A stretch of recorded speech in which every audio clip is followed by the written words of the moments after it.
Exode 12 et au verset 1er. On va lire quelques versets. Il y a beaucoup de choses à dire sur la Pâque, sur ce que Jésus a accompli. Et on va se concentrer sur une chose ce matin. On va voir ça ensemble. Exode 12, versets 1 à 41. L'Éternel dit à Moïse et à Aaron dans le pays d'Égypte, ce mois-ci sera pour vous le premier des mois. Il sera pour vous le premier des mois de l'année. Parlez à toute l'assemblée d'Israël et dites le 10e jour de ce mois, on prendra un agneau pour chaque famille, un agneau pour chaque maison. Si la maison est trop peu nombreuse pour un agneau, on le prendra avec son plus proche voisin. Selon le nombre des personnes, vous compterez pour cet agneau d'après ce que chacun peut manger. Ce sera un agneau sans défaut, mâle, âgé d'1 an. Vous pourrez prendre un agneau ou un chevreau. Vous le garderez jusqu'au 14e jour de ce mois, et toute l'assemblée d'Israël l'immolera entre les deux soirs. On prendra de son sang, et on en mettra sur les 2 poteaux et sur le linteau de la porte des maisons où on le mangera. Cette même nuit, on en mangera la chair, rôtie au feu. On la mangera avec des pains sans levain et des herbes amères. Vous ne le mangerez point à demi-cuit et bouilli dans l'eau, mais il sera rôti au feu avec la tête, les jambes et l'intérieur. Vous n'en laisserez rien jusqu'au matin, et s'il en reste quelque chose, le matin, vous le brûlerez au feu. Quand vous le mangerez, vous aurez vos reins sains, vos souliers aux pieds et votre bâton à la main, et vous le mangerez à la hâte. C'est la Pâque de l'Éternel. Cette nuit-là, je passerai dans le pays d'Égypte et je frapperai tous les premiers du pays d'Égypte, depuis les hommes jusqu'aux animaux, et j'exercerai des jugements contre tous les dieux de l'Égypte. Je suis l'Éternel. Le sang vous servira de signe sur les maisons où vous serez. Je verrai le sang et je passerai par-dessus vous, et il n'y aura point de plaie qui vous détruise quand je frapperai le pays d'Égypte. On saute au verset 21. Moïse appela tous les anciens d'Israël et leur dit, allez prendre du bétail pour vos familles et immoler la Pâque. Vous prendrez ensuite un bouquet d'hysope, vous le tremperez dans le sang qui sera dans le bassin, et vous toucherez le linteau et les 2 poteaux de la porte avec le sang qui sera dans le bassin. Nul de vous ne sortira de sa maison jusqu'au matin. Quand l'Éternel passera pour frapper l'Égypte et verra le sang sur le linteau et sur les poteaux, l'Éternel passera par-dessus la porte, et il ne permettra pas aux destructeurs d'entrer dans vos maisons pour frapper. Vous observerez cela comme une loi pour vous et pour vos enfants à perpétuité. Quand vous serez entrés dans le pays que l'Éternel vous donnera selon sa promesse, vous observerez cet usage sacré. Et lorsque vos enfants vous diront que signifie pour vous cet usage, vous répondrez, c'est le sacrifice de Pâques en l'honneur de l'Éternel, qui a passé par-dessus les maisons des enfants d'Israël en Égypte, lorsqu'il frappa l'Égypte et qu'il sauva nos maisons. Le peuple s'inclina et se prosterna. Verset 31. Dans la nuit même, Pharaon appela Moïse et Aaron et leur dit, levez-vous, sortez du milieu de mon peuple, vous les enfants d'Israël. Allez, servez l'Éternel comme vous l'avez dit. Prenez vos brebis et vos bœufs comme vous l'avez dit. Allez et bénissez-moi. Les Égyptiens pressaient le peuple et avaient hâte de le renvoyer du pays, car ils disaient, nous périrons tous. Le peuple emporta sa pâte avant qu'elle fût levée. Ils enveloppèrent les pétrins dans leurs vêtements et les mirent sur leurs épaules. Les enfants d'Israël firent ce que Moïse avait dit, et ils demandèrent aux Égyptiens des vases d'argent, des vases d'or et des vêtements. L'Éternel fit trouver grâce au peuple aux yeux des Égyptiens, qui se rendirent à leur demande, et ils dépouillèrent les Égyptiens. Les enfants d'Israël partirent de Ramsès pour Sukkot au nombre d'environ 600 000 hommes de pied, sans les enfants. Une multitude de gens de toute espèce montèrent avec eux. Ils avaient aussi des troupeaux considérables de brebis et de bœufs. Ils firent des gâteaux cuits sans levain avec la pâte qu'ils avaient emportée d'Égypte et qui n'était pas levée, car ils avaient été chassés d'Égypte, sans pouvoir tarder, sans prendre des provisions avec eux. Le séjour des enfants d'Israël en Égypte fut de 430 ans. Et au bout de 430 ans, le jour même, toutes les armées de l'Éternel sortirent du pays d'Égypte. Amen. On prie. Seigneur, merci pour ta présence. Ton message est toujours un message qui amène la vie. Seigneur, il y a toujours une solution, il y a toujours une porte, parce que tu es déjà la porte. Tu es le chemin, la vérité, la vie. Tu es la porte du ciel. Seigneur, et je prie ce matin vraiment que nous puissions rentrer dans tes promesses, rentrer dans ton héritage. Nous ne voulons pas notre héritage que celui qui est en Jésus-Christ. Et tu dis que tu as triomphé et que tu nous as introduits dans cet héritage, introduits dans cette victoire. C'est-à-dire tu fais de nous des victorieux. Et je prie ce matin que l'Église réalise qu'elle est victorieuse en ton nom, Seigneur. Merci pour ce que tu fais. Merci pour le message. Merci pour la nourriture que tu donnes à l'Église. Amen. Amen. Le titre de mon message est celui-ci, la coupe de bénédiction de l'amertume à la douceur. La coupe de bénédiction de l'amertume à la douceur. Pour nous chrétiens, pour nous qui marchons avec le Seigneur, qui marchons avec Jésus, la Pâque a une signification particulière. Ce mot Pâque, Pessa, c'est le fait de passer au-dessus. Le fait d'avoir un passage, de passer au-dessus. La Bible dit que l'ange de la destruction, l'ange destructeur, quand il voyait le sang de l'agneau autour de la porte, sur les linteaux, il voyait ce sang, et pour lui c'était un signe qu'il fallait passer au-dessus. La mort n'atteignait pas les familles. C'est fort ça. La mort n'atteignait pas les familles. Et la première chose que j'aimerais voir avec vous, ce premier point, c'est un assaisonnement amer. Et j'aimerais parler avec vous d'amertume ce matin. Assaisonnement amer, un assaisonnement amer. Vous savez, je crois que le sang de Jésus est efficace. Amen. Le sang de Jésus est efficace, mais le sang de Jésus n'est pas une formule magique. Ce n'est pas parce que j'invoque le sang de Jésus qu'il va se passer quelque chose. Mais la Bible dit qu'il y avait le sang de Jésus sur les linteaux, mais à l'intérieur, la famille se nourrissait de l'agneau. Amen. Combien il est important pour nous chrétiens de ne pas tomber dans la superstition, de ne pas tomber dans la religion, de ne pas tomber dans des formules toutes faites, dans des prières toutes faites, mais de comprendre que si le sang est efficace, c'est parce que je suis au bénéfice de l'agneau, c'est parce que je me nourris de l'agneau, parce que j'ai réalisé que Jésus est pour moi le pain de vie. Effectivement, il y a une protection. Il y a une protection en Jésus-Christ. Il est mon refuge, mais parce que je l'ai choisi comme berger, parce qu'il est ma nourriture. Est-ce que Jésus est votre nourriture? Ou peut-être c'est devenu, après peut-être quelques années, et puis peut-être des difficultés, peut-être de la souffrance, c'est devenu peut-être une religion. Je viens à l'église, il faut que je vienne à l'église, mais je prie ce matin qu'il y ait un renouveau, qu'on soit renouvelé. On veut se nourrir de Jésus. À l'intérieur, la famille se nourrissait de l'agneau. Et Jésus va dire, vous connaissez ce texte, je suis le pain de vie descendu du ciel. Le pain de vie. Amen. On veut se nourrir de Jésus. Jean 6, verset 53, regardez, Jésus leur dit, en vérité, je vous le dis, si vous ne mangez la chair du Fils de l'homme, si vous ne buvez son sang, vous n'avez point la vie en vous-même. Celui qui mange ma chair, qui boit mon sang, a la vie éternelle, et je le ressusciterai au dernier jour. Quelle espérance! La résurrection des morts. La Bible dit que dans un premier temps, les morts en Christ ressusciteront. Amen! On est appelé à ressusciter. Ceux qui sont morts avec nous, qui ont cru en Jésus, ils ressusciteront. Et Paul va dire, nous les vivants, on sera enlevés. Est-ce que vous croyez à la résurrection des morts? Pour ceux qui sont en Jésus-Christ, il y a cette résurrection.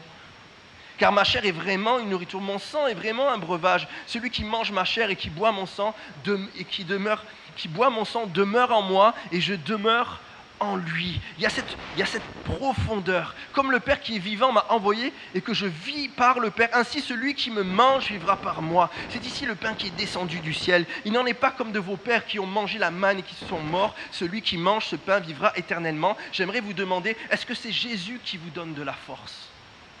Est-ce que c'est ses promesses? Est-ce que c'est sa parole qui suscite la foi? Est-ce que c'est ça qui vous nourrit? Il est une question de profondeur. Celui en qui je demeure. Quand mes paroles demeurent en vous, alors vous demeurez en moi.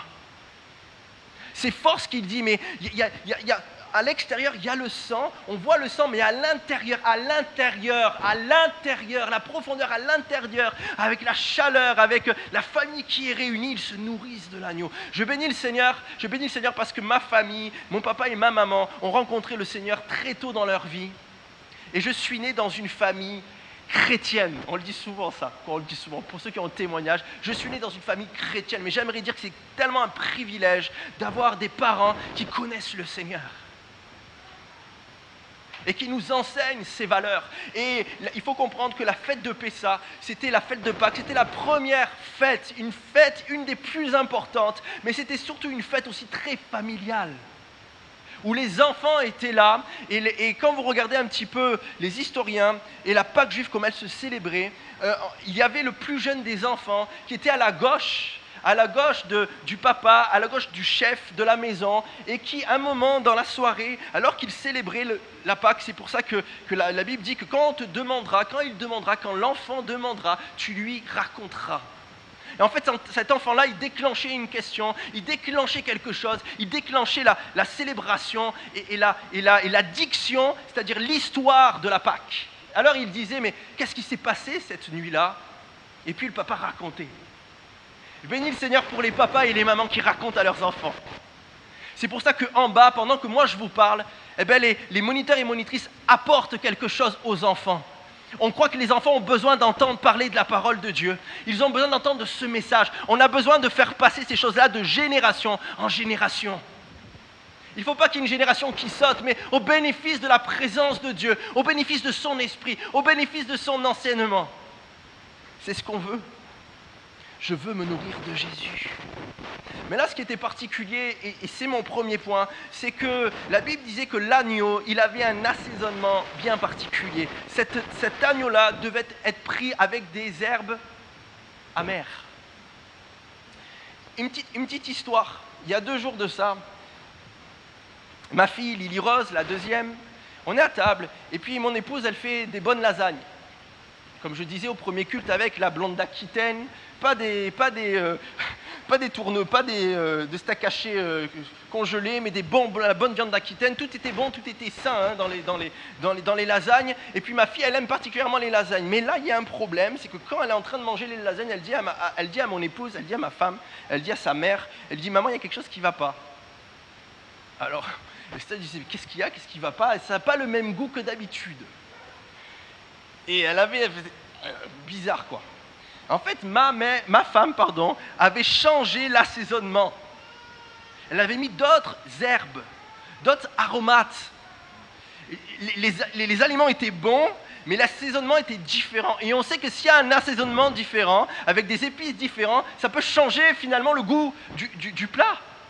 Et là, je crois que l'agneau était bon.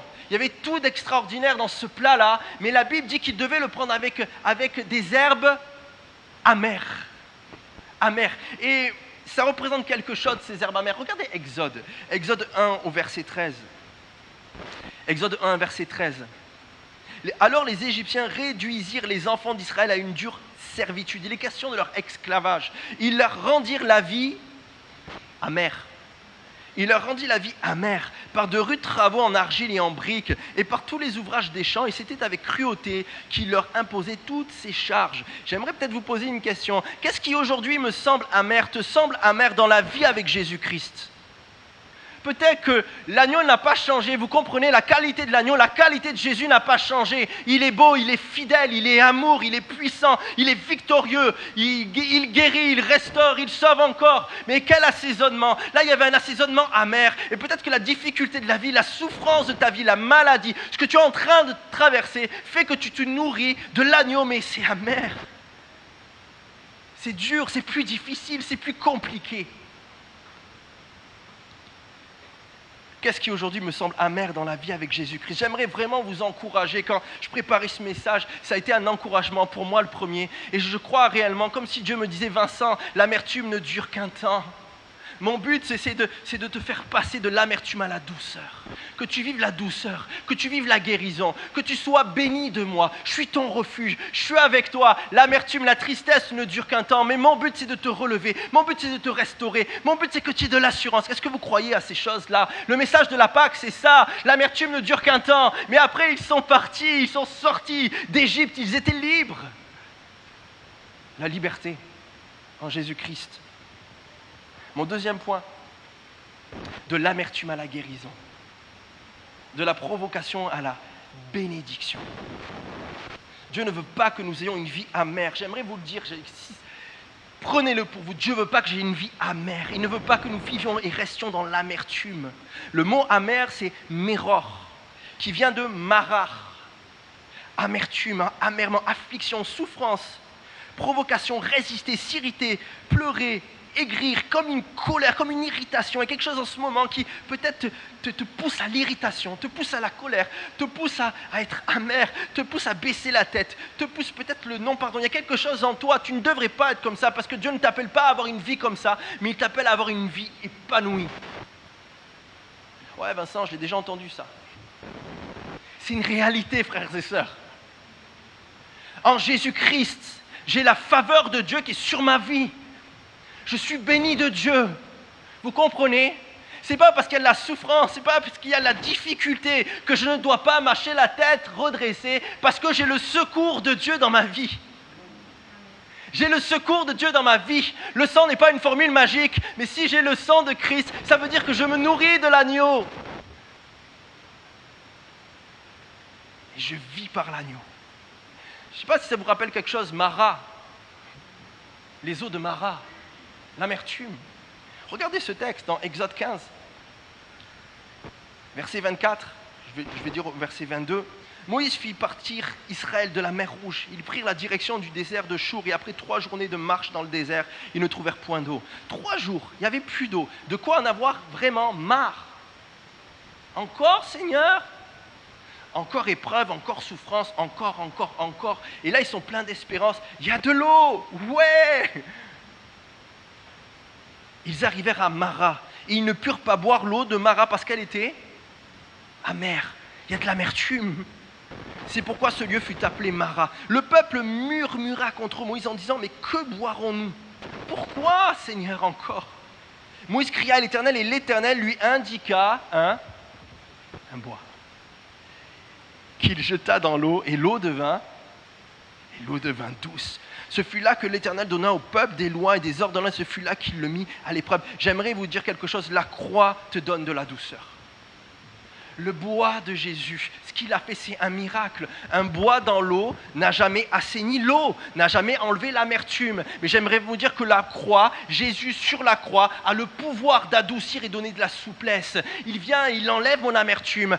Il a pris toutes ces choses. Il a pris ta honte, il a pris ton amertume, il a pris ton aigreur, il a pris ta colère, il a pris ta honte, il a pris toutes ces choses-là. Le bois peut me donner de la douceur. On a besoin de douceur. Amen. On a besoin de paix, on a besoin de repos. Et le peuple est amer, il y a de l'amertume, mais Jésus va donner de la douceur. Le bois donne de la douceur à ma vie. Amen. Dieu veut te donner de la douceur. Il veut restaurer ton âme. Il veut restaurer. Je réfléchissais à quelque chose. Vous savez que dans la maladie, dans la difficulté, on peut s'accrocher à Dieu. On s'accroche à Dieu, mais on n'est que des hommes. Comprenez, on reste des hommes.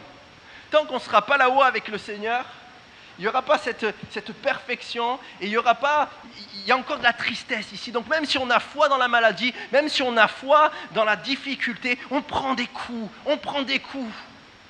Mais j'aimerais vous dire quelque chose, que Dieu est capable, et peut-être que ça on l'oublie, de vous restaurer pendant la marche.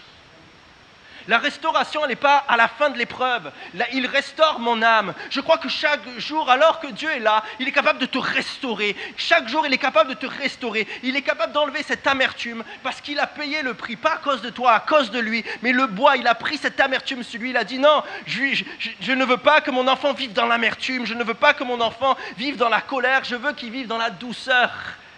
J'ai payé pour lui. Je restaure son âme. Je restaure son âme.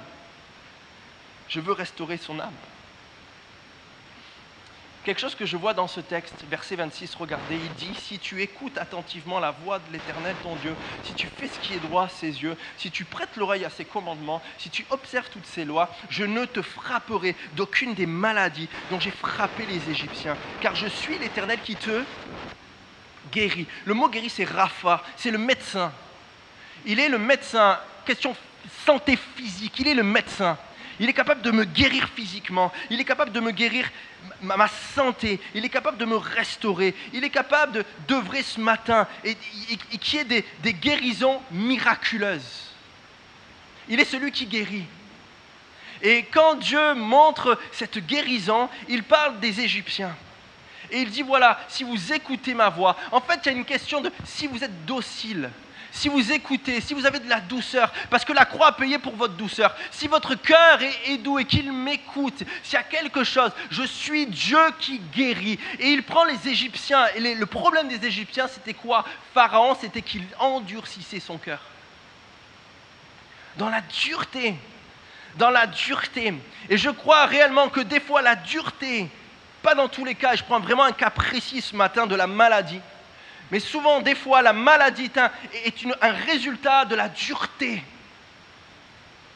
Je suis dur, il y a quelque chose qui ne se passe pas en moi, je relâche pas le pardon, il y a quelque chose mais Dieu veut œuvrer et te donner de la douceur pour que tu puisses pardonner. Pour que tu puisses être guéri. Je crois que dans la douceur, il y a la guérison de Dieu. Amen. Je crois que dans la douceur, il y a la guérison de Dieu. Physique et psychologique. Mais je peux croire aussi que dans la dureté, et il parle des mots, il dit que la conséquence de leur dureté a amené les fléaux de Dieu en Égypte. Jacques 1, verset 19, regardez, Jacques 1, verset 19. Sachez-le, mes frères bien-aimés, ainsi que tout homme soit prompt à écouter, lent à parler, lent à se mettre en colère. Dieu parle de la dureté là, hein? Car la colère de l'homme n'accomplit pas la justice de Dieu. C'est pourquoi, rejetant toute souillure et tout excès de malice, recevez, regardez la douceur, ce qu'elle amène, recevez avec douceur la parole qui a été plantée en vous et qui peut sauver vos âmes. Le mot sauver, il y a une notion de salut, c'est sozo. C'est-à-dire qu'il y a une notion de salut, c'est-à-dire qu'on croit que la parole, elle me fait naître de nouveau. Je crois et je peux naître de nouveau ce matin par la foi, par la grâce en Jésus-Christ, mais il y a une puissance pour me guérir aussi physiquement. Amen. Quand je reçois cette parole avec douceur, je peux être guéri physiquement. Je crois aux guérisons. Je crois que la douceur, quand nous recevons avec douceur cette parole, il va dire, et Étienne va dire, mais vous vous opposez toujours au Saint-Esprit. On ne veut pas s'opposer à l'Esprit de Dieu ce matin, mais on veut recevoir avec douceur et on veut être guéri. On veut être restauré. On veut être changé. On veut être transformé. Sauvé. Regardez ce texte dans Genèse 49, verset 22. Les questions de Joseph. Joseph est un rameau fertile d'un arbre plein de fruits planté près d'une source. Ses branches grimpent et s'élancent par-dessus la muraille. Des archers le provoquent. Et le mot provoquer, là, c'est amar. C'est le même mot que de l'amertume. Il y a quelque chose autour de lui, et il est question de sa famille. On comprend bien que là, c'est le problème de Joseph, c'était la famille.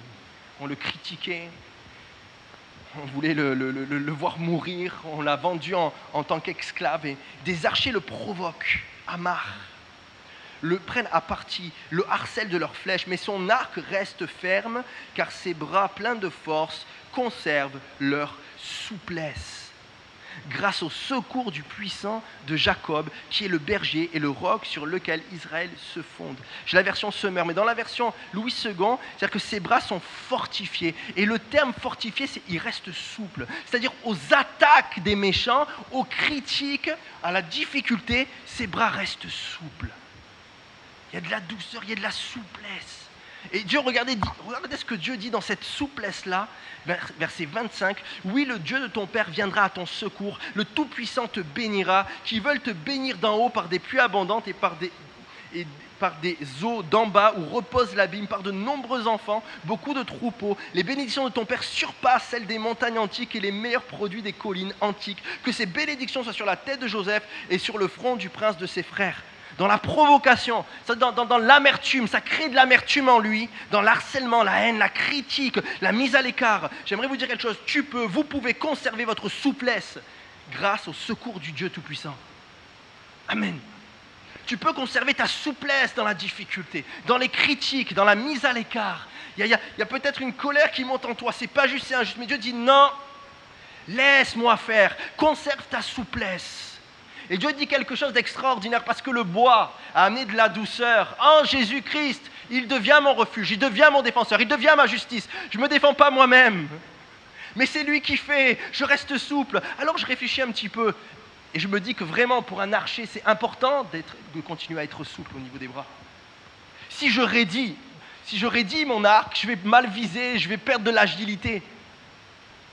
Mais si je reste souple, je vais continuer à tirer de la bonne manière. Et j'aimerais qu'on reste souple, qu'il y ait une souplesse. J'aimerais vous dire que la souplesse amène la bénédiction dans votre vie. La souplesse à la parole, la souplesse amène de la bénédiction dans votre vie. Pourquoi? Parce que vous avez le droit au secours du Dieu Tout-Puissant. Pas à cause de vos forces. Vous avez le droit au secours de Dieu. Parce que vous avez accepté Christ, vous nourrir à nouveau de Jésus. Gardez votre souplesse. Rentrez pas dans l'amertume, dans le hamar. Rentrez pas dans je pardonnerai pas, je ferai pas, je veux pas entendre parler de ça, à cause peut-être d'église, à cause de certaines choses. Rentrez pas dans ça, mais restez souple comme Joseph. Et on voit la vie de Joseph. Est-ce que c'est pas la bénédiction qui entendait Joseph? Qui toute sa famille va revenir en Égypte, c'est le deuxième, après Pharaon. Il va nourrir, il a une sagesse que Dieu lui donne, mais c'est 13 ans, c'est sûr, c'est compliqué, c'est difficile, c'est la prison, accusé à tort de viol, accusé à tort, mais à un moment donné, Dieu le fait sortir, il se rase, il le fait sortir, et il est deuxième, il est riche, et cette richesse-là va nourrir les autres. C'est ce que Dieu veut faire, je le crois. Mais c'est sûr, des fois, il y a un chemin d'injustice, un chemin où je suis mis à l'écart, un chemin où peut-être ma famille, elle n'a pas été entendue comme elle devrait être entendue. Mais ce n'est pas le problème. Ce que je veux, c'est garder de la souplesse, de l'agilité.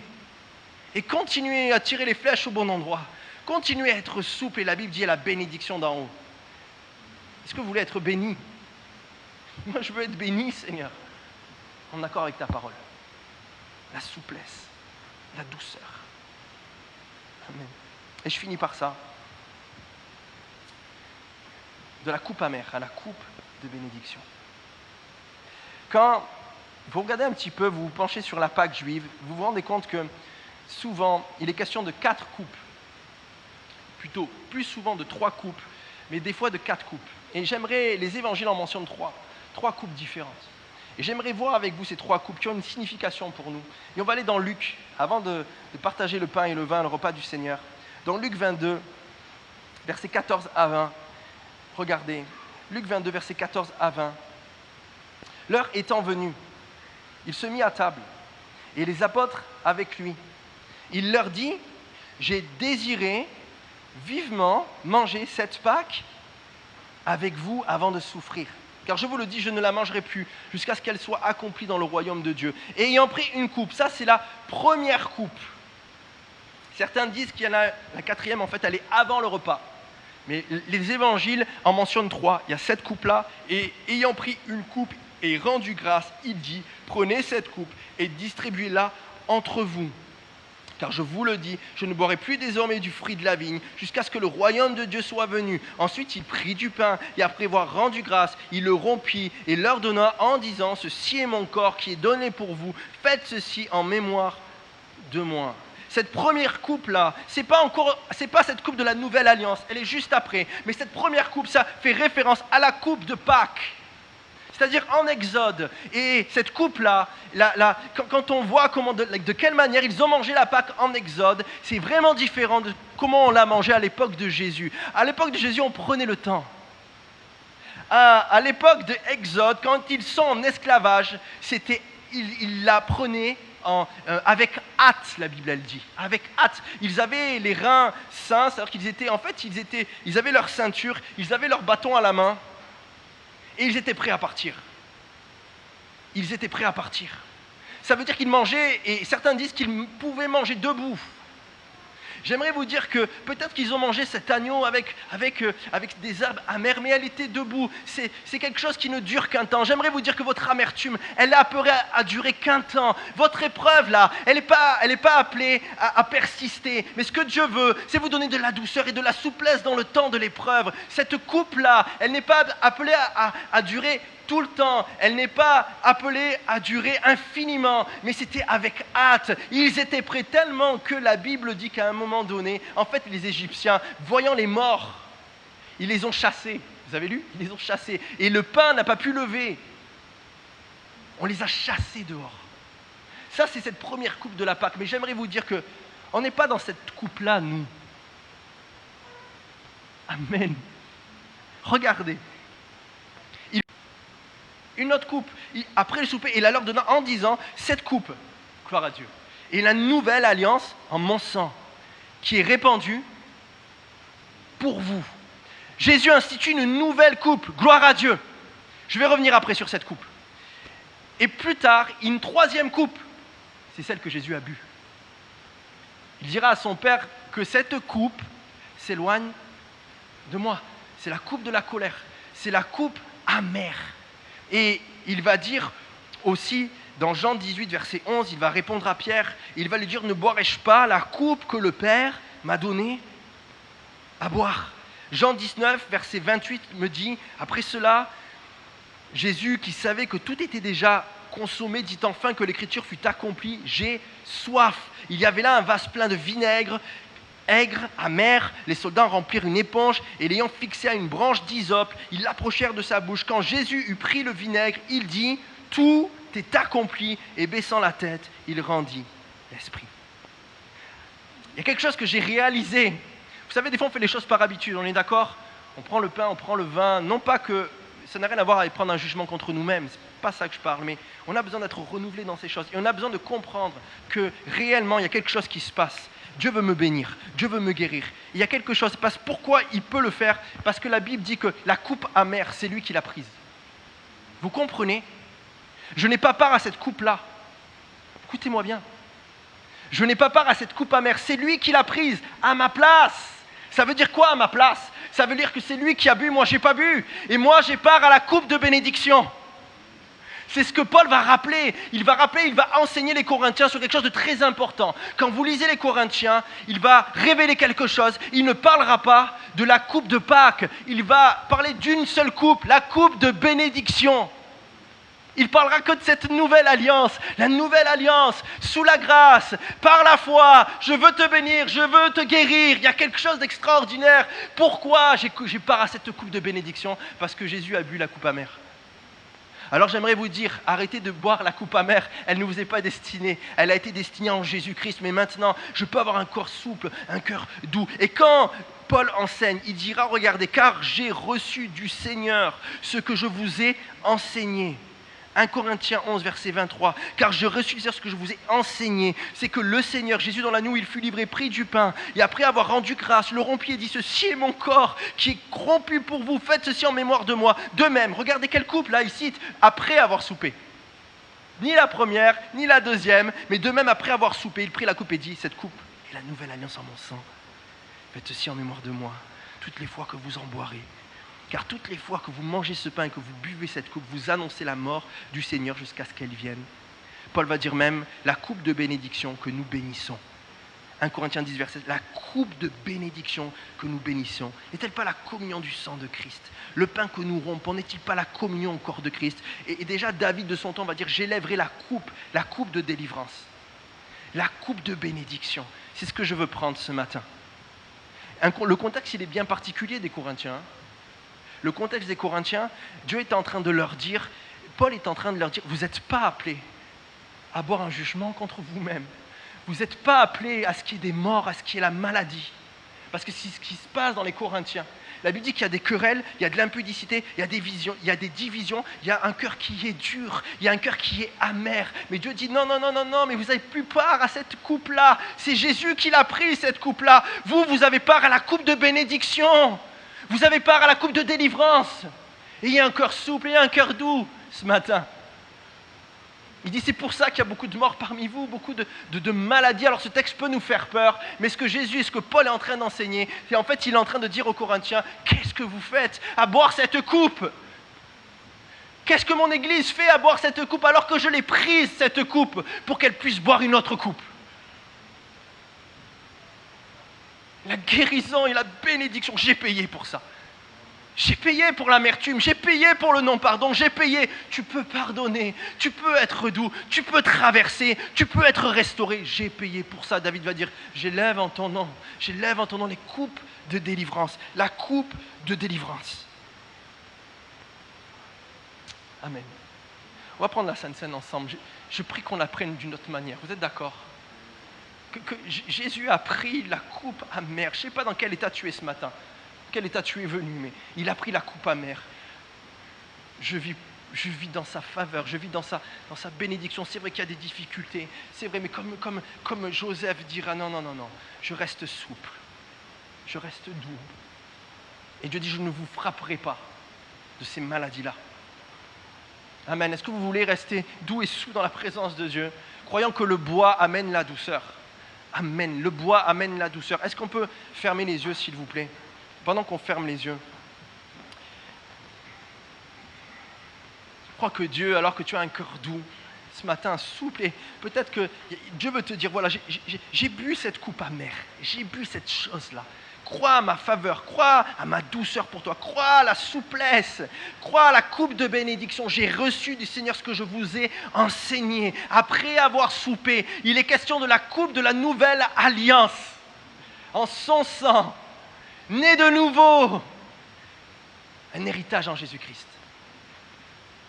Que tous ceux qui ont fait spa avec le Seigneur, que tous ceux qui sont nés nouveaux, qui sont fait baptiser à l'âge adulte, puissent se lever, que personne ne se prive ce matin, mais la Bible dit examinez-vous vous-même. Pourquoi elle dit ça? S'examiner pour avoir cette attitude de cœur souple, de dire Seigneur, voilà, je veux avoir un cœur souple. Seigneur, tu es venu, le bois a été jeté pour que j'ai de la douceur. Donne-moi cette douceur, pardonne-moi, nettoie, purifie-moi, Seigneur. Agis ce matin. Tous ceux qui ont fait spa, qui sont fait baptiser, est-ce que vous pouvez vous lever à votre place et on va partager le pain et le vin ensemble? Jésus. Jésus. Amen, Seigneur. Jésus. Cédric, tu veux venir, s'il te plaît, juste pour jouer un petit peu? Doucement.